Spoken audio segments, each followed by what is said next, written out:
Cześć kochani, witam Was gorąco na moim kanale i zapraszam dzisiaj na wyśmienite danie idealne dla wielbicieli owoców morza, czyli krewetki z makaronem ryżowym i pomidorami z dodatkiem chili, czosnku i natki pietruszki. Zapraszam do oglądania filmu. Składniki.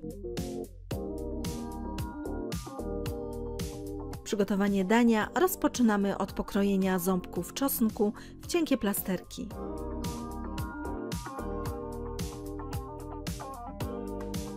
Oczyszczoną z pestek papryczkę chili kroimy w paski.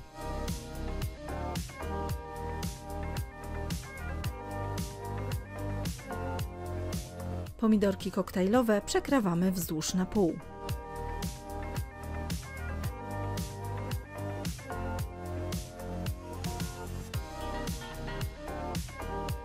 Umytą i osuszoną natkę pietruszki drobno siekamy.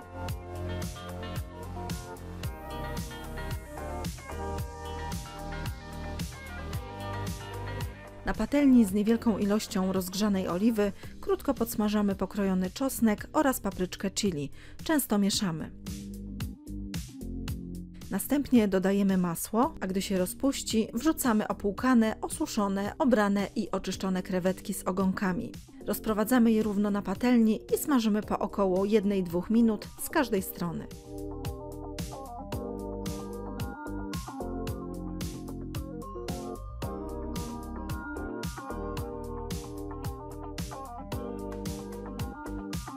Do krewetek dodajemy pomidorki oraz posiekaną natkę pietruszki. Wszystko razem łączymy i chwilę podsmażamy.